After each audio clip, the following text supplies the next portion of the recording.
Hey there, it is Kristen, your high performance health mentor, here to continue our live Facebook video series on how to ensure, if you are a busy professional and you are just completely tired and exhausted all the time, how to ensure that your body can feel energized and alive on a day-to-day basis. And today, what I wanted to do, since I'm actually on vacation, I live in the Bay Area and we just came down for my husband's birthday to Paso Robles. So I'm on vacation and I thought, God, what a better time to talk about how to not gain weight while you're traveling. And I am here with one of my friends today, my little puppy poo. Mwah.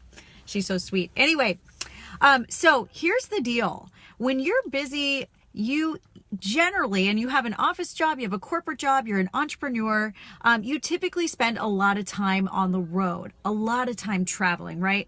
And it is so easy to put on weight when you are not in control of the foods that are available to you. And I totally get that.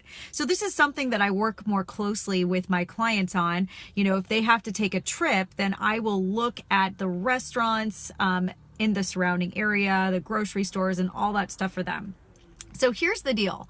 When you're traveling, the best way to make sure that you do not put on weight is to do some meal planning in advance. Now, you can do this yourself. You can have your assistant do it, but make sure that you are trying to keep your cheat meals. And I don't really love the name cheat meal, but you know, it is what it is. We'll call it cheat meal because I all know that you know what I'm talking about, to a minimum.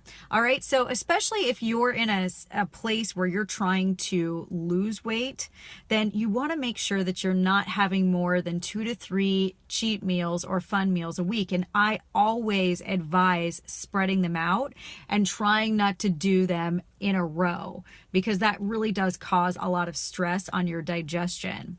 So what I personally do is I like to have my cheat meals at dinner time, because we usually go out to a nice dinner at night. So in the daytime, I will make sure to stay on track and eat foods that energize my body, that feel good to me for breakfast and for lunch. And generally when you're traveling for work, that's when you have all your meetings and you want to be able to keep yourself, you know, functioning at a high level anyways. And then when I go out to eat, that's when I'll allow myself to have, you know, more of a cheat meal, but I always try to make sure that I control the portion size.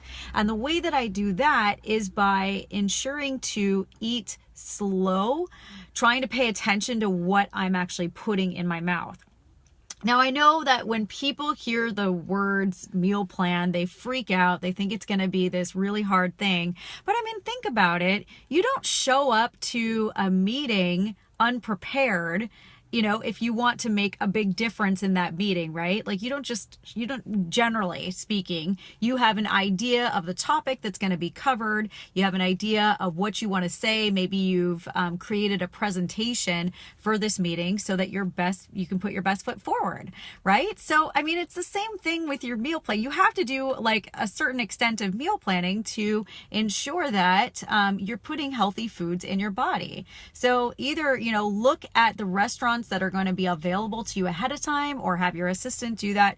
That is something that I absolutely do for every one of my clients when I know that they are traveling and they tell me where they're staying, because I think it is so important to have an idea of what's around, just so you're not walking into the situation completely unaware of your surroundings. All right.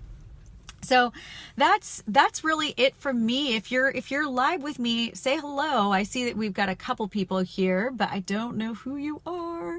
Anyway, for some reason it doesn't show me your name unless you hit a little like button or a heart button. Anyway, so really awesome topic for today. Hope that you all got something out of this. So I am going to keep it short. I'm going to go and join my husband now at breakfast, and I will see you soon. Bye.